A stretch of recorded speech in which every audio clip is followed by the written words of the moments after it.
High to all, அனைவருக்கும் வணக்கம். எல்லாரும் எப்படி இருக்கீங்க? சூப்பரா படிச்சிருக்கீங்கன்னு நினைக்கிறேன். ஸோ நிச்சயமாக நம்மளுடைய கரண்ட் அஃபேர்ஸ் பார்த்துக்கிட்டு இருக்கக்கூடிய ஸ்டூடெண்ட்ஸ் குரூப் 2 இருக்கட்டும், குரூப் 4 இருக்கட்டும், ஃபுல் சிலபஸ் ஜிகே ஃபுல்லாவே வந்து பார்த்தீங்கன்னா கரண்ட் அஃபேர்ஸ் வழியா படிக்க போறீங்க.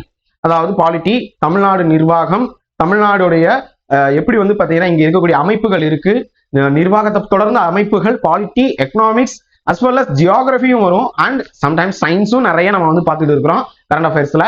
ஸோ அண்ட் தமிழ்நாட்டுடைய வரலாறு, இந்தியாவோட முக்கியமான வரலாறுகள் என்ன அப்படிங்கிறதையும் பார்க்க போறோம். ஸோ அப்ப யூனிட் 1ல இருந்து யூனிட் 7 வரைக்கும் இருக்கக்கூடிய எல்லாமே, ஓகே, ஸோ சாரி யூனிட் 6 வரைக்கும் இருக்கக்கூடிய எல்லாமே நீங்க வந்து பார்க்க போறீங்க. அண்ட் நீங்க தமிழுக்கும் வந்து பார்த்தீங்கன்னா ஒரு புது இனிஷியேட்டிவ் நான் வந்து பண்ண போறேன். அண்ட் மேக்ஸுக்கும் வந்து பார்த்தீங்கன்னா ஒரு ஸ்டாஃப் வந்து வர போறாங்க. ஸோ கூடிய விரைவில். ஸோ கற்பதேய சேனலை சப்ஸ்கிரைப் பண்ணிக்கோங்க. சரி, இன்னைக்கு கிளாஸ்க்குள்ள போயிடலாம். இன்னைக்கு கிளாஸ் வந்து பாத்தீங்கன்னா டிஎன்பிஎஸ்சி கரண்ட் அஃபேர்ஸ் மார்ச் 7ஆம் தேதிக்கான கரண்ட் அஃபேர்ஸ் பார்க்க போறோம். So most important current affairs March 7ஆம் தேதிக்கான கரண்ட் அஃபேர்ஸை பார்க்கலாம். சரி, இப்ப சிலபஸ் பேஸ் பண்ணின்னு சொல்லிட்டேன். ஸோ ஒரு 20 கொஸ்டின் நம்ம வந்து பார்க்க போறோம். ஓகேங்களா? ஸோ ஜஸ்ட் 20 கொஸ்டின்ஸ், மொத்தம் 20 கேள்விகள் நம்ம வந்து பார்க்க போறோம்ப்பா. அந்த 20 கேள்விகள் மோஸ்ட் ஹை ஈல்டு எம்சிக்யூஸ்னு சொல்லுவாங்க, அதாவது அதிகமாக கொஸ்டின்ஸ் வரக்கூடியது. இப்ப ஃபர்ஸ்ட் கொஸ்டின், இப்ப பாருங்க, இந்த முதல் கேள்வியை நம்ம எப்படி கொண்டு வர போறோம்னா, தமிழ்நாடுடைய நிர்வாகம், தமிழ்நாடு அட்மினிஸ்ட்ரேஷன். ஓகேங்களா? ஸோ யூனிட் 4 வந்து பாத்தீங்கன்னா பாலிட்டி, யூனிட் 5ல வந்து பாத்தீங்கன்னா எக்கனாமிக்ஸும் இருக்கும், அட்மினிஸ்ட்ரேஷனும் இருக்கும். ஸோ அப்ப யூனிட் 5ல வந்து பாத்தீங்கன்னா வரப்போகுது. ஸோ இது பழைய ஓல்டு வந்து பாத்தீங்கன்னா யூனிட் 9னு சொல்லுவாங்க, அதுல இருந்து நம்ம வந்து கொடுக்குறோம். ஓகேங்களா? ஸோ புனல் அப்படின்னு ஒரு ஸ்கீம் கொண்டு வர்றாரு. ஓகேங்களா? ஸோ அது என்ன புனல் அப்படின்னு கேட்டா, புதிதாக தொடங்கப்பட்ட தமிழ்நாடு ஒருங்கிணைந்த குடிநீர் குறை தீர் மையம், அதாவது ரிட்ரஸல் சென்டர்னு சொல்றாங்க. ரிட்ரஸல்னாலே என்ன அர்த்தம்? குறை தீர் அப்படின்னு அர்த்தம். ஓகேங்களா? சாரி, கிரிவரன்ஸ்னா குறை தீர்னு அர்த்தம், மன்னிக்கணும், கிரிவரன்ஸ்னா குறை தீர்னு அர்த்தம். ஓகேங்களா? சோ இது வந்து உங்களுக்கு கலைச்சொற்கள்ல வந்து பார்த்தீங்கன்னா கொஸ்டின் கேட்க வாய்ப்பு இருக்கு, கிரிவரன்ஸ்னா என்ன அப்படின்னு சொல்லிட்டு. ஓகேங்களா? சோ கிரிவரன்ஸ் அப்படின்னா கிரிவரன்ஸ் ரிட்ரஸல் அப்படின்னு சொல்லிட்டு ஒரு வார்த்தை இருக்குல்ல, குறை தீர். ஓகேங்களா? சென்டர்னா மையம். ஸோ ஞாபகத்தில் வச்சுக்கோங்க, நிறைய இடத்துல நீங்க கிரிவன்ஸ் சென்டர் அப்படின்னு சொல்லிட்டு இருக்கும். நீங்க ஒரு என்ன சொல்ல, நம்ம பப்ளிக் அட்மினிஸ்ட்ரேஷன்ல சார்ட்டர் அப்படின்னு சொல்லிட்டு ஒன்று இருக்கு. ஸோ அதன் கீழே வந்து பார்த்தீங்கன்னா எல்லா இடத்துலையுமே ஆம்புட்ஸ்மேன் அப்படின்னு சொல்லிட்டு ஒரு வைக்கணும், உதவி மையம்னு சொல்லிட்டு. ஸ்காண்டினேவியாவில் தான் ஃபர்ஸ்ட் கொண்டு வந்தாங்க, ஸ்வீடன் இந்த மாதிரி கண்ட்ரியில். அங்க இருந்து நம்ம இந்தியாவுக்கும் வந்து பார்த்தீங்கன்னா இந்த ஆம்புட்ஸ்மேன் சிஸ்டம் வந்திருக்கு. ஸோ அதுல இந்த குறைதீர் அப்படிங்கிறது ரொம்ப ரொம்ப முக்கியமானது தமிழ்நாடு நிர்வாகத்துல. ஸோ நம்ம அட்மினிஸ்ட்ரேஷன் சொன்னாலே இதை பத்தி கண்டிப்பா கொஸ்டின் கேட்பாங்க. புனல் அப்படிங்கிறதுடைய அந்த குடிநீர் வரல, குடிநீர் பிரச்சனையா இருக்கு, புதுசா குடிநீர் இது கொண்டு வரணும் அப்படின்லாம் சொல்றாங்கன்னா அதுக்கான நம்பர் என்ன? 1916. ஸோ நேரடி அரசாங்கத்துக்கிட்டே போய் இது வந்து சொல்ற மாதிரி இருக்குமா சொல்லியிருக்காங்க. ஸோ இது சென்னையில வந்து பாத்தீங்கன்னா கொண்டு வந்திருக்காங்கப்பா. அடுத்தது 2வது கேள்வி, திருத்தப்பட்ட தமிழ்நாடு தனியார் பள்ளிகள் ஒழுங்குமுறை விதிகள் 2023. இதுக்கு முன்னாடி 2019 இருந்திருக்கு. அதுக்கடுத்து ஒவ்வொரு அமெண்ட்மெண்ட் பண்றாங்க. ஸோ அதுல இந்த 2023 கீழ் வந்து பாத்தீங்கன்னா என்ன அப்படின்னு சொல்லியிருக்காங்கன்னா, தமிழ்நாடு அரசு கீழே தமிழ்நாட்டுக்குள்ள இருக்கக்கூடிய பிரைவேட் ஸ்கூல்ஸ்ல வந்து பாத்தீங்கன்னா பொலிட்டிக்கல் சார்ந்த, அரசியல் சார்ந்த, இல்லைன்னா வந்து தவறான ஒரு சில இது நடக்குதுன்னு வச்சுக்கோங்க. ஸோ அதுல எல்லாம் ஈடுபடக்கூடாதுன்னு சொல்லியிருக்காங்க. ஸோ அப்ப அரசியல் பிரச்சாரங்கள் செய்யக்கூடாது. ஓகே, ஸோ இப்ப வந்து ரிலீஜியஸ் சம்பந்தமாக, அதாவது ஒரு மத ரீதியாக ஏதாவது பண்ணலாமா பண்ணக்கூடாது. ஓகேங்களா? ஜாதி ரீதியாக பண்ணலாம்னா பண்ணக்கூடாது. ரைட்? ஸோ அப்ப என்ன பண்ணலாம் அப்படின்னு கேட்டா, பிளட் கேம்ப் பண்ணலாமா அப்படின்னு கேட்டா எஸ் பண்ணலாம். ஓகேங்களா? பிளட் டொனேஷன் அந்த மாதிரி எல்லாம் பண்ணலாம்னா தாராளமா பண்ணலாம். ஓகேங்களா? ஆனால் இதெல்லாம் செய்யக்கூடாது. சரி, இப்ப இது குறித்து நான் ஏற்கனவே ஒரு வீடியோல வந்து பாத்தீங்கன்னா government school, government aided school, private school எதெல்லாம் பண்ணலாம் பண்ணக்கூடாது, இந்திய அரசியலமைப்புல என்ன சொல்லியிருக்காங்க அப்படின்னு ஒரு வீடியோ போட்டிருக்கேன். ஃபண்டமெண்டல் ரைட்ஸ்ல இருக்குங்க, இது சம்பந்தமாக ஃபண்டமெண்டல் ரைட்ஸ்ல இருக்கு. நிறைய பேர் பேசுறது இல்ல. நம்ம ஆல்ரெடி ஒரு ஃபுல் லென்த் வீடியோ போட்டிருக்கோம். யூபிஎஸ்சில இதை பேஸ் பண்ணி கொஸ்டின்ஸ் வந்திருக்கு. ஏஎஸ் எக்ஸாம்ஸ்ல இது சம்பந்தமா கொஸ்டின் 2015-16 வந்திருக்கு. ஸோ நம்ம டிஎன்பிசி குரூப் 1 இருக்கட்டும், குரூப் 4 இருக்கட்டும், குரூப் 2 இருக்கட்டும், இந்த மாதிரி கொஸ்டின்ஸ் கேட்க வாய்ப்புகள் உண்டு. குரூப் 1லயும் வந்திருக்கு. தயவு செய்து இதை ஆர்டிகல் என்னன்னு போய் பாருங்க, இல்லைன்னா நம்ம கற்பதேசோடைய பாலிட்டி வீடியோஸ் போய் பாருங்க. ரைட்? பொலிட்டிக்கல் அதுல சம்பந்தமான ஈடுபடக்கூடாதுன்னு சொல்றாங்க. அடுத்தது பாருங்க, நம்ம டீலிமிட்டேஷன் அப்படின்னு சொல்லிட்டு நம்ம ரீசெண்டா பார்த்திருப்போமா, 1961 மக்கள் தொகை கணக்கெடுப்புக்கு பிறகு எந்த சூத்திரத்தை பயன்படுத்தி தமிழ்நாடு சட்டமன்றத்தில் 234 இடங்கள் அப்படின்னு சொல்லிட்டு கேட்டிருக்காங்க, எந்த ஃபார்முலா பேஸ் பண்ணி அப்படின்னு சொல்லி கேட்டிருக்காங்க. இது என்னன்னு தெரியுதா? இந்த ஃபார்முலா என்ன? 36x39 என்னன்னு தெரியுதா? இப்ப தமிழ்நாடு எடுத்துக்கிட்டீங்கன்னு வச்சுக்கோங்க, தமிழ்நாடுங்கிற ஒரு மாநிலத்தை நீங்க எடுத்துக்கிட்டீங்கன்னா 236 எம்எல்ஏக்கள் இருக்கிறார், சாரி 234 எம்எல்ஏக்கள் இருக்கிறாங்க. இதுல லோக்சபாவுடைய எம்பி அப்படின்னு சொல்லும் போது 39, ராஜ்யசபாவுடைய எம்பி 18, லோக்சபாவுடைய எம்பி வந்து 39 இருக்கிறாங்களா, டீலிமிட்டேஷன்ஸை வச்சு அப்படிதான் பண்றாங்க. சோ இப்ப 234 தொகுதிகள் உள்ளன. 6 சட்டமன்ற தொகுதிகள், state legislative assembly equal to 1 MP. ஓகேங்களா, ஒரு எம்பின்னு சொல்லியிருக்காங்க. 6 சட்டமன்ற தொகுதிகளை சேர்த்தால் ஒரு எம்பி. சோ அப்ப 39 எம்பிக்கள் இன்ட்டு 39 எம்பி தொகுதிகள் இன்ட்டு 6 பண்ணோம்னா 234 வரும். இது ரெண்டையும் மல்டிப்ளை பண்ணுங்க, உங்களுக்கு வரும். ஸோ அதை பேஸ் பண்ணி தான் பண்ணியிருக்காங்க. ஆக்சுவலா வந்து டீலிமிட்டேஷன்ல பண்ணோம்னா என்ன வரும்னா உங்களுக்கு 39 இன்ட்டு 5 தான் பண்ணுவாங்க மோஸ்ட்லி. இதுக்கு முன்னாடி இருந்துச்சு, அந்த ஃபார்முலா உள்ள டீட்டெயிலா போக வேண்டாம். ஓகேங்களா, டீலிமிட்டேஷன் என்ன அப்படின்னா வந்து ஏற்கனவே ஒரு வீடியோ போட்டிருக்கேன். 39 இன்ட்டு 5 தான் பண்ணிட்டு இருந்தாங்க. அப்ப நமக்கு கம்மியாகும். ஓகேங்களா, ஸோ இதை பண்ணா என்ன ஆகும், 45 5 4 15. ஓகே, 45 4 15 பிளஸ் 4 வந்து 195 தான் இருந்திருக்கும். ஸோ அதை வந்து என்ன பண்ணிட்டாங்கன்னா, இல்ல 6 சட்டமன்றங்களாகத்தான் பண்ணணும் அப்படின்னு தான் மாத்திருக்காங்க. ஓகேங்களா, ஸோ ஏன்னா வந்து அந்த பாப்புலேஷன் பேஸ் பண்ணி. ஸோ நல்லா கவனிங்க, இது எப்போ கொண்டு வந்தாங்க, 1961 கொண்டு வந்தாங்க. அதுக்கப்புறம் வந்து மாறலையானா எஸ், ஆல்மோஸ்ட் நீங்க சென்ட்ரலா இருக்கட்டும் ஸ்டேட்டா இருக்கட்டும் மாறவே இல்லை. ஸோ இது எப்போ மாறும்னா அடுத்த டீலிமிட்டேஷன்ஸ் வரும்போது மாறும். ஸோ அதுதான் வந்து பேசிட்டு இருக்காங்க. டீலிமிட்டேஷன்ஸ் அப்படிங்கறத பத்தி நாடாளுமன்றத்துல தமிழ்நாடு சார்ந்த எம்பிக்கள் எல்லாம் போய் குரல் கொடுத்துட்டு இருக்காங்க. ஏன் அப்படின்னு கேட்டா பாப்புலேஷன் கம்மியாயிருச்சுன்னு சொல்லிட்டு. ஸோ உங்களுக்கு தெரியுமா, ஆந்திராவில் 3வது குழந்தை பெற்றுக்கொண்டால் 25,000 ரூபாய் வந்து பாத்தீங்கன்னா சன்மானம் வழங்கப்படுது. ஏன்னு கேட்டா பாப்புலேஷன் பேஸ் பண்ணி தென் இந்திய மாநிலங்கள் எல்லாம் அஃபெக்ட் ஆயிருக்கு. வட இந்தியாவில எல்லாம் வந்து அதிக பாப்புலேஷன்ங்கிறதுனால நிறைய வந்து பாத்தீங்கன்னா எம்பிக்கள் சீட் வந்து கிடைக்குது. ஸோ நம்ம குறைய போகுது அப்படின்னு ஒரு அச்சம். அதாவது குறையாது, இது வந்து 39ங்கிறது 42ஆக 45ஆக தான் மாறப்போகுதுன்னு சொல்லியிருக்காங்க. ஆனா அந்த உயரும் விகிதாச்சாரத்தின் அடிப்படையில பார்க்கும்போது உத்தரப்பிரதேசுக்கு மேலும் கூடுது. ஓகேங்களா, ஸோ தமிழ்நாட்டுக்கு வந்து பாத்தீங்கன்னா ஆக்சுவலா ஒரு 50 வரணும். எப்ப என்ன இருக்கு அப்படின்னு கேட்டா ஆக்சுவலா 49 வரணும். ஏற்கனவே 40 வரணும். ஏற்கனவே ஒண்ணு கம்மியா தான் இருக்கு, 40 வரணும். ஏன்னா அந்த பாப்புலேஷன் பேஸ் பண்ணி பார்க்கும்போது 40 into 6 தான் வரணும். இங்கே எம்பியே வந்து 40 இருக்கணும். புதுச்சேரியும் சேர்த்தா 41 ஆயிருக்கணும். ஆனா இது இல்ல. சோ அது பத்தி தான் போயிட்டு இருக்காங்க. பாப்புலேஷன் இன்க்ரீஸ் பண்ணணும் அப்படின்லாம் பேச ஆரம்பிச்சிட்டாங்க சவுத் இந்தியா. சோ தமிழ்நாட்டுல முதல்வரும் ஏற்கனவே சொல்லியிருப்பாரு, 2 10 3 குழந்தை, நிறைய குழந்தைகள் பெற்றுக்கோங்க அப்படின்னு சொல்லியிருப்பாரு. சோ இதுக்குள்ள நிறைய பாலிடிக்ஸும் இருக்கு, எக்கனாமிக்ஸும் இருக்குப்பா. சோ அடுத்த டீலிமிட்டேஷன் எப்போ வரும்னா 2026 சென்சஸ் மக்கள் தொகை கணக்கெடுப்பு முடிந்த பிறகுதான் வரும். ஓகேங்களா, சோ அப்ப பாத்துக்கோங்க, இன்னும் டிலே ஆகும். சோ தெரிஞ்சுக்கோங்கப்பா. சோ டீலிமிட்டேஷன் சம்பந்தமாக ஆர்டிகிள் 170. ஓகேங்களா, சோ நம்ம மெட்ராஸ் வந்து ஏற்கனவே வந்து பாத்தீங்கன்னா அப்ப மெட்ராஸ் தான் இருக்கு. மெட்ராஸ் சொல்லும் போது 41 இருந்தது 39ஆக குறைந்துள்ளது. சோ இது வந்து பாத்தீங்கன்னா ஏற்கனவே இந்த ஃபார்முலா பாருங்க, 39 இன்ட்டு 5 தான் வந்து பாத்தீங்கன்னா பண்ணணும்னு சொல்லியிருந்தாங்க. ஏன்னா 41 இன்ட்டு 5ன்னு செஞ்சு பாருங்க, அப்ப உங்களுக்கு வரும் 5 20 205 தான் வந்திருக்கும். ஆனா 39ஆக மாறிய பிறகும் 5 செய்யாம 6ன்னு செஞ்சதுனால இது இன்க்ரீஸ் ஆயிருக்கு. ஓகேங்களா, சரி அடுத்தது பாருங்க, தமிழ்நாடு சம்பந்தமாக தமிழ்நாடு கவர்னர் வந்து மாற்றப்பட்டுள்ளார். ஏன்னா மேற்கு வங்க கவர்னர் வந்து பாத்தீங்கன்னா அவர் நேரடி பாலிடிக்ஸ்குள்ள இறங்குறதுனால ரிசைன் பண்ணிட்டார். அங்க மாநிலத்தோட இது வரப்போகுது எலெக்ஷன். சோ அப்ப ரிசைன் பண்ணிட்டார் கவர்னர் இதை. சோ அதன் காரணமா வந்து பாத்தீங்கன்னா சரி மேற்கு வங்காளத்துல பாலிடிக்ஸ்குள்ள இறங்குறதுனால வந்து பாத்தீங்கன்னா டைரக்ட் எலெக்ஷனுக்குள்ள இறங்குறதுனால அந்த கவர்னர் பதவியை ரிசைன் பண்ணிட்டாரு. சோ அதன் பொருட்டு வந்து பாத்தீங்கன்னா என்ன பண்ணிருக்காங்க, நம்ம தமிழ்நாடுடைய கவர்னரை வெஸ்ட் பெங்காலுக்கு மாத்துறாங்க. ஓகேங்களா, திரு RN ரவி மாற்றப்பட்டவர்களுள் தமிழக ஆளுநரின் பணிகளை தற்காலிகமாக கவனிக்கும் பொறுப்பு யாருக்கு வழங்கப்பட்டுள்ளது அப்படின்னு கேட்டா கேரள மாநிலத்துடைய கவர்னரை தமிழ்நாடுக்கு பொறுப்பு கவர்னராக கூடுதல் பொறுப்பு வழங்கப்பட்டுள்ளது. சோ ராஜேந்திர விஸ்வநாத் அர்லிக்கர். சோ ராஜேந்திர விஸ்வநாத் அர்லிக்கரை பாருங்க அப்படின்னு சொல்லிட்டு அடிஷனல் சார்ஜா கொடுத்திருக்காங்க. அடுத்தது பாருங்க, தமிழ்நாட்டில் 1973ஆம் ஆண்டு கை ரிக்ஷா இழுக்கும் முறையை யாருடைய ஆட்சியின் கீழ் ஒழிக்கப்பட்டது? இதை சொன்னது யார் அப்படின்னு கேட்டா எம்ஜிஆர் தான்.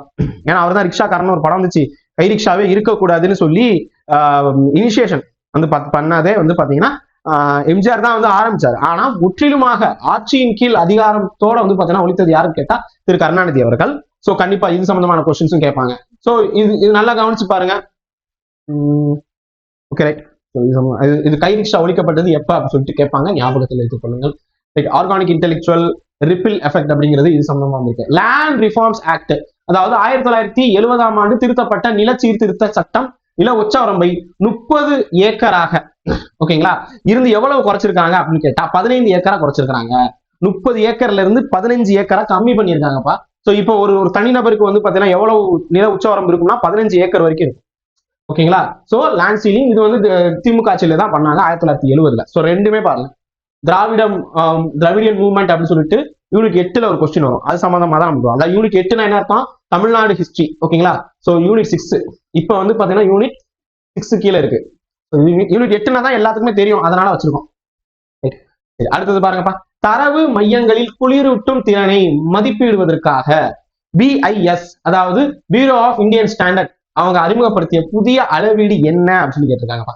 ஸோ இது வந்து பாத்தீங்கன்னா உங்களுக்கு இந்த கூலிங் வந்து பாத்தீங்கன்னா அந்த சேமிப்பு கிடங்கு அந்த மாதிரி எல்லாம் வைப்பாங்கல்ல, ஸோ அதுல வந்து வைக்கிறாங்க. ஸோ அதனுடைய டேட்டா சென்டர்ஸ் எப்படி இருக்குன்னு சொல்றாங்க. ஸோ குறிப்பா இப்ப ஏஐ டெக்னாலஜி நிறைய வந்துருக்கு, ஹீட் அதிகமா ஆகும். ஓகேங்களா. ஸோ அப்ப இந்தியாவுடைய first standard of ethical AI and cloud computing align with ISO IEC frameworks சொல்றாங்க. ஐஎஸ்ஓ ஐஇசி ஃப்ரேம் ஒர்க்னு சொல்றாங்க. ஸோ இதை ஞாபகத்துல வச்சுக்கோங்க. ஸோ இதுல வந்து பாத்தீங்கன்னா கூலிங் எஃபெக்ட் ரேஷியோ அப்படிங்கிறது தான் பிஐஎஸ் அறிமுகப்படுத்திருக்காங்க. ஏஐனால நிறைய வந்து பாத்தீங்கன்னா என்ன நடக்குதுன்னா இந்த ஹீட் வந்து அதிகமா ப்ரொடியூஸ் ஆகுது. இப்போ சிஸ்டத்திலேயே வந்து ப்ராசஸர்ல ஹீட் அதிகமாகும். அப்ப அந்த ஏஐக்காக இருக்கக்கூடிய ஜிபியோடைய ஹீட் வந்து அதிகமாகுது. அப்ப அந்த டேட்டா சென்டர் சொல்றாங்கல்ல, இது அதிகமா என்ன பண்ணும்னா தண்ணீரை வாட்டரை வந்து பாத்தீங்கன்னா அதிகமா யூட்டிலைஸ் பண்ணிக்கும். ஓகேங்களா. வாட்டர் கூலண்ட் யூஸ் பண்றாங்க. அண்ட் வந்து பாத்தீங்கன்னா இது என்ன சொல்ல ஏர் கண்டிஷன் கூலண்ட்டும் வந்து பாத்தீங்கன்னா யூஸ் பண்றாங்க. அப்ப அதுக்கு ஒரு தர நிர்ணயம் கொண்டு வந்திருக்காங்க, கூலிங் எஃபிஷியன்ட் ரேஷியோ அப்படின்னு சொல்லிட்டு கொண்டு வந்திருக்காங்க. அடுத்தது பாருங்க, ஆபரேஷன் சங்கல்ப். இது ஒரு தனி வீடியோவே இருக்குப்பா. இப்ப ஆபரேஷன் சங்கல்ப்னா என்ன அப்படின்னு கேட்டா, ஸ்ட்ரைட் ஆஃப் ஹார்முஸ் கேள்விப்பட்டிருப்பீங்க. What is strait of Hormuz? Strait of Hormuz அப்படிங்கிறது ஈரான் இவ்வளவு பெருசா இருக்கும், அதுல ஒரு சின்ன கொம்பு மாதிரி இப்படி வந்திருக்கும். இங்க என்னன்னு கேட்டா யுஏஇ. ஓகேங்களா. So gulf of Persia, gulf of பெர்சிய வளைகுடா மற்றும் ஓமன் வளைகுடா, ஓமன் வளைகுடா, கல்ஃப் ஆஃப் ஓமன். இங்க வந்து ஓமன் நாடு இருக்கும். இந்த ரெண்டுக்கு நடுவுல ஒரு ஒற்றை கொம்பு மாதிரி இருக்கும். ஓகேங்களா. So horn, strait of horn அப்படின்னு சொல்லுவாங்க. ஹார்முஸ்னே வந்ததுக்கு என்னன்னா ஒற்றை கொம்பு காணாம இருக்கும், அதோட ஒற்றை கொம்பு மாதிரியே இருக்கு அப்படின்னு சொல்லிட்டு சொல்லியிருப்பாங்க. ஓகேங்களா. சோ அப்ப அந்த ஹார்முஸ்ல வந்து பாத்தீங்கன்னா அதிகமாக நம்ம இந்திய கப்பல் மாட்டியிருக்கோம், இந்தியர்கள் மாட்டியிருப்பாங்க. அப்ப இந்திய கடற்படையின் ஆபரேஷன் சங்கல்ப் மூலமாக எந்த கடல் வழித்தடங்களை பாதுகாக்குது அப்படின்னு சொல்லி பார்த்தா strait of Hormuz and gulf of Oman. இங்க வந்து இருக்கக்கூடிய அந்த பைரேசி அதாவது கடற்கொள்ளையர்கள்ட்ட இருந்தும் சரி, மற்ற ஏதாவது ஒரு இந்த செயலர்ஸுக்கு வந்து பாதுகாப்பு கொடுக்கறதுக்காக இது இருக்கிறோம். ஸோ மேரிடைம் லா அப்படின்னு சொல்லி கேட்பாங்க. Sankalp launched 2019 is backed by the Indian Ocean and surrounding area, Arabian பெனின்சுலார்ல வந்து பாத்தீங்கன்னா அரேபிய தீபகற்பம் சொல்லுவாங்க அந்த பகுதி, மற்றும் strait of Hormuz, gulf of Oman இங்கெல்லாம் வந்து பாத்தீங்கன்னா ஆன்டி பைரசி ஆக்ட் 2022 பத்தியும் கேட்க வாய்ப்பு இருக்கு. இந்த சங்கல்ப் ஆபரேஷன் வந்து 2019 இருந்தே நடந்துகிட்டு இருக்கு அப்படிங்கிறது தெரிஞ்சுக்கோங்க. அடுத்தது 10,000 டன் யுரேனியம், 10,000 டன் யுரேனியம் 2027 இருந்து 35 அதுக்குள்ள வழங்குவதற்காக எந்த நாட்டோட ஒப்பந்தம் இந்தியா போட்டிருக்கு? இது ரீசெண்டா வந்த நியூஸ், கனடாவோட. ஓகேங்களா. சோ சரி, இது ரொம்ப நாள் நின்று இருந்துச்சுப்பா. இது வந்து பெருசா மூவ்மெண்ட் இல்லாம இருந்துச்சு. இப்ப புதிய பிரதமர் வந்து பாத்தீங்கன்னா கனடாவுக்கு வந்ததன் பொறுத்து இந்த ஒரு கையெழுத்து நடந்திருக்கு. ஓகேங்களா. சோ கனடா டீல் வயா கேமிகோ. ஓகேங்களா. கேமிகோங்கிறது ஒரு கம்பெனி. ஓகேங்களா. சோ கேமிகோங்கிறது ஒரு கம்பெனி நிறுவனம்ப்பா. இந்த நிறுவனத்தின் மூலியமாக நம்ம இந்தியாவுக்கு வந்து பாத்தீங்கன்னா இந்த கிளீன் எனர்ஜி வேணும் அப்படிங்கிறதுக்காக இது பண்ணியிருக்காங்க. கிட்டத்தட்ட வந்து பாத்தீங்கன்னா 50 பில்லியன் அமெரிக்க டாலர் 2030 வர்த்தகத்துக்கானது கொடுத்துருக்காங்க.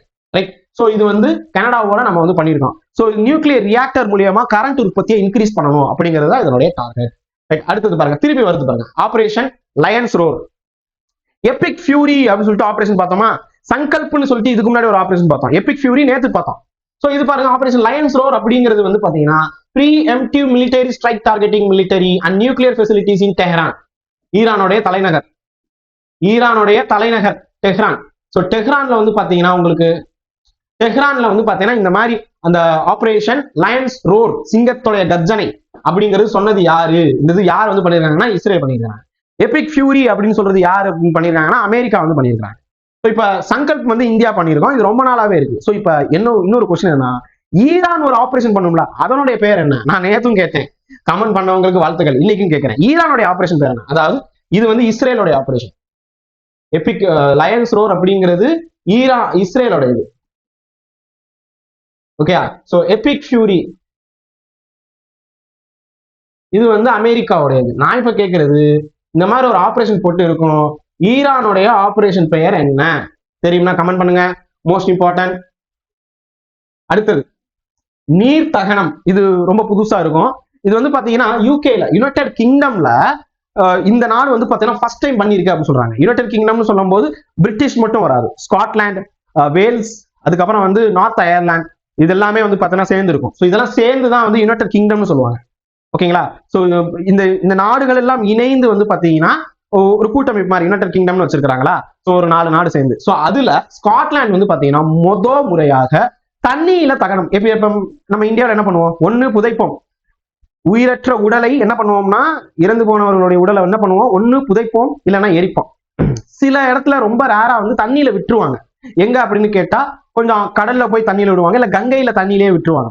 அந்த முதலைகள், அந்த உயிரினங்கள் சாப்பிடட்டும் அப்படின்னு சொல்லிட்டு தண்ணியில விடுவாங்க. இதுவும் பார்த்துருப்போம். ஸோ அப்ப அதை வந்து என்னன்னு சொல்றாங்கன்னா, ஆற்றில் விடும் தகனம் அப்படின்னு வந்து ஒரு வழக்கம் இருக்கு. ஓகேங்களா? அந்த நீங்க கங்காவில, காசியில போய் பாத்தீங்கன்னா அதெல்லாம் நடக்கும். காசியில எரிக்கிறதும் உண்டு. ஓகேங்களா? சோ இங்க என்ன செய்யறாங்கன்னா நீர் தகனம். ஓகேங்களா? சோ இது வந்து ஆல்கலைன் ஹைட்ரோலிஸ் அப்படின்னு சொல்லுவாங்க. ஆல்கலைன் நீர் பகுப்பு முறையில வந்து பாத்தீங்கன்னா சட்டப்பூர்வமா அந்த கண்ட்ரி வந்து சொல்லியிருக்கு. இப்படி ஒரு பெரிய இது இருக்கா, ட்ரம் மாதிரி இருக்கா, இந்த ட்ரம்முக்குள்ள உடலை வச்சிருவாங்க. அந்த 95% வந்து பாத்தீங்கன்னா இது இருக்கும், வாட்டர் இருக்கும். 5% வந்து இந்த ஆல்கலைன் ஹைட்ரோலிசிஸ் இருக்கும். ஸோ அதை வச்சு வந்து பாத்தீங்கன்னா கார்பன் எமிஷன் ரொம்ப கம்மியாக, அந்த புகை எல்லாம் வராம, ஒரு நெருப்புல வந்து பாத்தீங்கன்னா அந்த உடலை எரிச்சோம்னா எவ்வளவு மாசு ஏற்படுமோ அதெல்லாம் ரொம்ப ரொம்ப கம்மியா வந்து பாத்தீங்கன்னா பண்ணக்கூடியது. இதுக்கு ஸ்காட்லாந்து அனுமதி கொடுத்துருக்காங்க. ஸோ இது தெரிஞ்சுக்கோங்க. இந்த ப்ராசஸ் பாத்தீங்கன்னாலே வித்தியாசமா இருக்கும். ட்ரம்முக்குள்ள வச்சு எடுத்தோம்னா வெறும் சாம்பல் மட்டும் கிடைக்கும். ஓகேங்களா? ஸோ அடுத்தது நீங்க பாருங்க, தொழுநோய். தொழுநோய்னு சொல்லும் போது ஹான்சன்ஸ் டிசீஸ் ஒழிப்பதற்காக WHO சரிபார்க்கப்பட்ட அமெரிக்கா கண்டத்தின் முதல் நாடு எது அப்படின்னு கேட்டா சைல்ட். இதை சைல்ட்னு சொல்லுவாங்க, இல்லைன்னா சிலி நாடு அப்படின்னு சொல்லுவாங்க. ஓகேங்களா? சோ இவங்க வந்து பாத்தீங்கன்னா ஃபர்ஸ்ட் அமெரிக்கன் கண்ட்ரி. சார் சிலிங்கிறது தனி நாடு இல்ல சார், நீங்க என்ன அமெரிக்கா சொல்றீங்க? அமெரிக்க கண்டம், வடக்கு அமெரிக்கா, தென் அமெரிக்கான்னு சொல்லி 2 இது இருக்கு, 2 கண்டம் இருக்கு. இதுல வட அமெரிக்காவில தான் வந்து பாத்தீங்கன்னா நீங்க சொல்லக்கூடிய United State of America, Canada, Mexico உள்ளிட்ட சில நாடுகள் வந்து இருக்கு. தென் அமெரிக்கான்னு எடுத்துக்கிட்டீங்கன்னா வந்து பாத்தீங்கன்னா இது எல்லாமே தென் அமெரிக்கா தான். பிரேசில், அர்ஜென்டினா, சைல், பெரு உள்ளிட்ட நாடுகள் தென் அமெரிக்கான்னு சொல்லுவாங்க. அந்த அமெரிக்காவுல சொல்ல வர்றாங்க தொழுநோயான ஹான்சன் நோய் வந்து ஒழித்ததற்கான WHO வேர்ல்டு ஹெல்த் ஆர்கனைசேஷனால் சரிபார்க்கப்பட்ட அமெரிக்க கண்டத்தின் முதல் நாடு எதுன்னு கேட்டா சைல்ட்னு சொல்லுவாங்க, சிலின்னு சொல்லுவாங்க. ஓகேங்களா? First American and only second, உலகத்திலே 2வது நாடு சைல்ட் தான். ரைட். அடுத்தது deep space and deep ocean, science and tech சம்பந்தமாக யூனிட் 1 அதுல வந்து இந்த கொஸ்டின் கேட்கலாம். சோ இங்க பாருங்க, செவ்வாய் கிரகத்தில் எந்த பகுதியில் பண்டைய கடற்கரை மற்றும் டியூட்டர்னோலிஸ் பெருங்கடல், அதாவது டியூட்டர்னோலிஸ் ஓஷன் இருந்ததற்கான ஆதாரங்களை சிலாவின் ஜூராங், ஓகேங்களா, சீனாவின் ஜூராங் ரோவர் கண்டுபிடித்துள்ளதுன்னு கேட்டிருக்காங்க. அந்த இடத்தோட பேரே என்னன்னு சொல்றாங்கன்னா உட்டோபியா பிளானிட்டா. உட்டோபியானா இருக்கானா இல்ல அப்படின்னு தான் அந்த அர்த்தம். உட்டோபியன் கான்செப்ட் அப்படின்னு ஒரு கான்செப்ட் வந்து இருக்கு. இங்கிலீஷ் வார்த்தையே கிடையாது. ஓகேங்களா? உட்டோபியானாலே இருக்கு ஆனா நம்புற மாதிரி இல்லையே அப்படிங்கிற மாதிரி தான் இருக்கும். So utopia. So right. So இது என்ன சொல்லியிருக்காங்கன்னா, அங்க நம்ம வேர்ல்டு பூமியையும் தாண்டி மார்ஸ்ல வந்து பாத்தீங்கன்னா செவ்வாயில வந்து பாத்தீங்கன்னா இந்த மாதிரி இருக்குப்பா, இந்த இடம் பாருங்க அப்படின்னு சொல்லிட்டு சொல்லியிருக்காங்க. ஓகேயா? ஸோ அது வந்து சைனாவுடைய அது என்ன சொல்றாங்க, அந்த ரோவர் வந்து பாத்தீங்கன்னா ஜுராங் ரோவர் வந்து பாத்தீங்கன்னா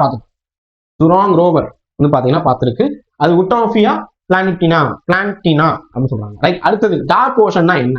அதாவது ரொம்ப இருண்ட டார்க் ஆக்சிஜன், இருண்ட ஆக்சிஜன். ஓகேங்களா?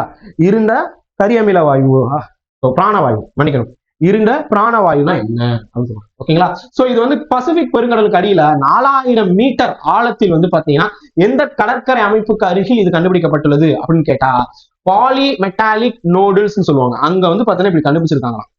சோ இது டார்க் ஓஷன் வந்து அப்படின்னு சொல்றாங்க. இதுல வந்து பாத்தீங்கன்னா என்ன சொல்ல, போட்டோசிந்தசிஸ் நடக்குது அப்படிங்கிற மாதிரியும் வந்து இதை சொல்லப்பட்டிருக்கு. உங்களுக்கு ஒண்ணு தெரியுமா, நம்ம வந்து அடிக்கடி பேசிக்கிட்டு இருப்போம், உலகத்தின் நுரையீரல் என்று அழைக்கப்படும் காடு எது அப்படின்னு சொல்லிட்டு அமேசான் காடுகள். ஆனா அதை விட அதிகமாக ஆக்சிஜன் உற்பத்தி ஆகிற இடம் எங்கன்னு கேட்டா கடல்ல தானே. கடல்ல இருக்கக்கூடிய பிளாங்க்டன்ஸ் தான் அதிகமா பண்ணுதுன்னு சொல்லியிருக்காங்க. சோ இதையும் வந்து கனெக்ட் பண்ணிக்கோங்க. ரைட். அடுத்தது பாருங்க, 541 மில்லியன் பழமையான பாறைகளில் கண்டுபிடிக்கப்பட்ட டிரான்ஸ் என்ற வேதியியல் படிமங்கள் பூமியின் முதல் விலங்குகளில் ஒன்று என கருதப்படுவது ஏன்? இது வந்து பாத்தீங்கன்னா ஸ்டிரான்ஸ் சொல்லுவாங்க. ஸ்டிரான்ஸ். இது வந்து 541 மில்லியன் ஆண்டுகளுக்கு முன்னாடி பாறையில இருந்திருக்காங்க, கடலுக்குள்ளதான் இருக்குது. ஓகேங்களா? சோ இது வந்து என்னன்னு கேட்டா கடல் பஞ்சுகள்னு சொல்லுவாங்க, சி ஸ்பாஞ்ச் அப்படின்னு சொல்லுவோம். சோ இங்க பார்த்தாலே தெரியும், கடல் ஒரு பஞ்சு மாதிரியே இருக்கும். ஓகேங்களா? சோ இது வந்து பாத்தீங்கன்னா கண்டுபிடிச்சிருக்காங்கப்பா. உலகத்திலேயே ரொம்ப முதல் உயிரினம்னு சொல்றாங்க. எப்படி அமீபா சொல்லுவாங்களா அந்த மாதிரி இதுவும் வந்து பாத்தீங்கன்னா ரொம்ப ரொம்ப ஏர்லியஸ்ட். ஓகேங்களா? சரி, அடுத்தது இங்க பாருங்க, வேர்ல்டு ஸ்மாலஸ்ட் QR கோடு. உலகத்திலே ரொம்ப சின்ன QR கோடு வந்து பாத்தீங்கன்னா 2 மீட்டர் ஸ்கொயர்ல தான். 2 ஸ்கொயர் மைக்ரோமீட்டர், மீட்டர்ல மைக்ரோமீட்டர்ல சொல்லுவோம். ஒரு பாக்டீரியாவோட சின்னதான், கண்ணுக்கே தெரியாது, ஒரு பாக்டீரியாவோட சின்னது. ரைட்டா? சோ இதை வந்து பாத்தீங்கன்னா கிரியேட் பண்ணிருக்காங்கப்பா. யார் அப்படின்னு கேட்டா கியூ வெயின் அண்ட் செராபைட் அப்படிங்கிற அமைப்பு வந்து பண்ணிருக்காங்க. சோ இது வந்து கின்னஸ் ரெக்கார்டாகவும் பார்க்கப்படுது. So highly density data storage அப்படின்னு சொல்லியிருக்காங்க. ஓகேங்களா? தெரிஞ்சுக்கோங்க. அடுத்தது தமிழ்நாடு சுற்றுப்புற சூழலியல் சம்பந்தமான ஒரு தகவல். வல்லநாடு சரணாலயம் எங்க இருக்கு? தூத்துக்குடியில இருக்கு. அருகே குவாரி அமைக்கும் திட்டத்தை மறுபரிசீலனை செய்யணும் அப்படின்னு சொல்லிட்டு NGT தேசிய பசுமை தீர்ப்பாயம் உத்தரவிட்டுள்ளது. முக்கியமான பாதுகாக்கப்படும் அனெக்சர் 1 இல்லைன்னா எங்க அனெக்சர் 1 இருக்கா? ஸ்கெடியூல் 1ல இருக்கக்கூடிய விலங்கு எதுன்னு கேட்டிருக்காங்க. பிளாக் பக், அதாவது வெள்ளிமான் அப்படின்னு சொல்லக்கூடிய பிளாக் மான். ஓகே, சோ இங்க பாருங்க, வல்லநாடு சரணாலயத்துல இது பண்ணிருக்காங்க. NGT வந்து பாத்தீங்கன்னா ஒரு விஷயத்த சொல்லியிருக்காங்க, 6 வாரங்கள்ல வந்து பாத்தீங்கன்னா பரிசீலனை செய்யணும்னு சொல்லிருக்காங்க. உச்சநீதிமன்றத்துடைய 1 கிலோமீட்டர் விதிமுறைப்படி வந்து பாத்தீங்கன்னா சுரங்க பணிகள் வந்து பாத்தீங்கன்னா தடை விதிக்கப்பட்டுள்ளது. ஓகேங்களா? சோ இதனுடைய சரணாலயத்துடைய முக்கியமான விவரங்கள்னு சொல்லும் போது 16.41 சதுர கிலோமீட்டர் இருக்கும். முட்புதர் காடு தான். இங்க வந்து வெளிமான், புள்ளிமான், காட்டுப்பூனை, நரி உள்ளிட்டவைகள் எல்லாம் இருக்கு. சோ 2025 நிலவரப்படி வெளிமானுடைய எண்ணிக்கை மொத்தம் 300 இருக்காம்பா. 300 இருக்குன்னு சொல்லியிருக்காங்க. 300 பிளாக் பக் இருக்கு. இதுதான் அந்த வெளிமான். ஓகேங்களா? அந்த சரணாலயத்துல இந்த மாதிரி குவாரி வந்து பாத்தீங்கன்னா பண்ணக்கூடாது. அதாவது பத்மநாப மங்கலம்னு சொல்லுவாங்க, அந்த இடத்துல இப்படி பண்ணக்கூடாது அப்படின்னு சொல்லிட்டு ஒரு இது போயிட்டு இருக்கு. அப்படி பண்றதா இருந்துச்சுன்னா அதிக வெடி சத்தம், அதிர்வுகள், தூசி இதெல்லாம் வந்து பாத்தீங்கன்னா சிக்கல் வந்து இந்த இவங்களுடைய என்ன சொல்ல எண்ணிக்கை வந்து குறைச்சிரும் அப்படின்னு சொல்லப்படுது. ஓகேங்களா? ஸோ இது தெரிஞ்சுக்கோங்க, மோஸ்ட் இம்பார்ட்டன்ட். இது கேட்பாங்க, இது கேட்க அதிக வாய்ப்பு இருக்கு. ஓகேங்களா? ஸோ வல்லநாட்டு சரணாலயம் எங்க இருக்குன்னு கேட்பாங்க, தூத்துக்குடியில இருக்கு. ரைட், அடுத்தது பாருங்க, வல்லநாடுக்கு வந்து பாத்தீங்கன்னா நீங்க அதே மாதிரி இதையும் பாத்துக்கணும். வைல்ட் லைஃப் ப்ரொடெக்ஷன் ஆக்ட் எப்ப வந்திருக்கு? 1972. புலிகள் காப்பு எப்ப வந்திருக்கு? 73ல வந்திருக்கு. ரைட். தமிழக முதல்வரால் சர்வதேச பறவைகள் மையத்திற்காக IBC இன்டர்நேஷனல் பேர்ட் சென்டர் அடிக்கல் நாட்டப்பட்டது எங்க அப்படின்னு கேட்டா அகரம் காப்புக்காடு கழுவேலியில இது பண்ணியிருக்காங்க. அகரம் காப்புக்காடு கழுவேலி. இது எங்கப்பா இருக்கு? விழுப்புரத்துல இருக்கு. விழுப்புரம் மாவட்டத்துல இது இருக்கு. ஓகேங்களா? கூந்தன்குளம் உங்களுக்கு தெரியும், கோடியக்கரை, வேடந்தாங்கல் இதெல்லாம் தெரியும். கூந்தன்குளம் எல்லாமே பறவைகள் சம்பந்தப்பட்டு இருக்கா? ஓகே, சோ இது வந்து அகரம் ரிசர்வ் ஃபாரஸ்ட் கழுவேலி. ஓகேங்களா? சோ இங்க வந்து பாத்தீங்கன்னா கொஸ்டின் கேட்பாங்க. சோ விழுப்புரத்துல இருக்குன்னு தெரிஞ்சுக்கோங்க. ரைட், அடுத்தது பாருங்க, 10வது global report and observance. So இதுவும் வந்து கரண்ட் அஃபேர்ஸ் ஓரியன்டா கேட்கக்கூடியதான். உலக உடல் பருமன் நேத்தே நம்ம பார்த்தோம். உடல் பருமனை வந்து குறைக்கணும் அப்படின்னு சொல்லிட்டுலாம் இது போட்டிருந்தாங்க, தீம் எல்லாம் வச்சிருந்தாங்க. சோ 2026 படி குழந்தைகளின் உடல் பருமன் அளவில் அமெரிக்காவை முந்தி இந்தியா உலக அளவில் எத்தனாவது இடத்துல இருக்கு? அமெரிக்கா முந்திரிச்சான். ஓகேங்களா? சோ 2வது இடம்னு சொல்லியிருக்காங்க, அமெரிக்காவை முந்தியது. அப்ப அத்தனை குழந்தைகள் வந்து ரொம்ப ஒபீஸா குண்டா இருக்காங்க போல. ஓகேங்களா? 14 மில்லியன் குழந்தைகள், 14 மில்லியனா 1 மில்லியனா 10 லட்சம். ஓகேங்களா? சோ அப்ப 140 லட்சம் அப்படின்னா 1.4 கோடி குழந்தைகள் இந்தியாவில் வந்து பாத்தீங்கன்னா குண்டா ஒபீஸா இருக்கிறாங்களா. இது வந்து 20 மில்லியனாக 2040 மாறும் அப்படின்னு சொல்லியிருக்காங்க. ரைட், அடுத்தது பாருங்க, 2026 ஆண்டிற்கான நிலையான வளர்ச்சி சஸ்டைனபிள் டெவலப்மெண்ட், அதுல வந்து உலக பொறியாளர் தினம் எந்த நகரத்தில் கொண்டாடப்படுறது அப்படின்னு கேட்டா ஜகார்த்தா. ஜகார்த்தா எங்கப்பா இருக்கு? இந்தோனேஷியாவில் இருக்கு. ஓகேங்களா? ஜகார்த்தா இந்தோனேஷியாவுடைய தலைநகராக இருந்தது. சோ இப்ப இந்தோனேஷியாவோட தலைநகர் எதுப்பா? ஸோ இங்க பாருங்க, அது சம்பந்தப்பட்ட டீடைல்ஸ் கொடுத்துருக்காங்க. So coorganised by WFEO. ஓகேங்களா? ஸோ இன்ஜினியரிங் டே அப்படின்னு சொல்லியிருக்காங்க. ஸோ ரைட், ஸோ அவ்வளவுதான் இன்றைய இது, அவ்வளவுதான். ஸோ இன்னைக்கு பார்த்த தகவலின் அடிப்படையில ஒரு 16ல இருந்து 20 கேள்விகள் நீங்க நல்லா பண்ணியிருந்தீங்கன்னா சூப்பர். ஓகே, ஸோ இல்லாத பட்சத்துல 10 கம்மியா பண்ணியிருந்தீங்கன்னா நீங்க டெவலப் பண்ணிக்கணும். 10க்கு மேல 11 to 15க்குள்ள இருந்துச்சுன்னா okay. So you should develop the current affairs. So daily படிங்க, டெய்லி படிக்கிறத விட்டுறாதீங்க. நான் ஆல்ரெடி எப்பயுமே சொல்றதுதான், கன்சிஸ்டன்டா படிக்கணும், டெய்லி படிக்கணும், கன்சிஸ்டன்டா படிக்கணும். ஓகேங்களா? ஸோ இதுதான் அல்டிமேட்டா உங்களை வெற்றியாளராக மாற்றும். தொடர் முயற்சி தான் உங்களுக்கு மிகப்பெரிய பலம். இன்றைய தகவல்கள் நீங்கள் வென்றுவிட்டீர்கள். நாளைய வெற்றி இட்ட போதே உருவாக்க தொடங்கிவிட்டது. நாளைய வெற்றி இப்போதே தொடங்கிவிட்டது. ரைட், ஸோ நன்றி. அடுத்த வகுப்பில் நாம் இணையலாம். ஸோ டெய்லி ரிவைஸ் பண்ணுங்க, கற்பதை சப்ஸ்கிரைப் பண்ணிக்கோங்க.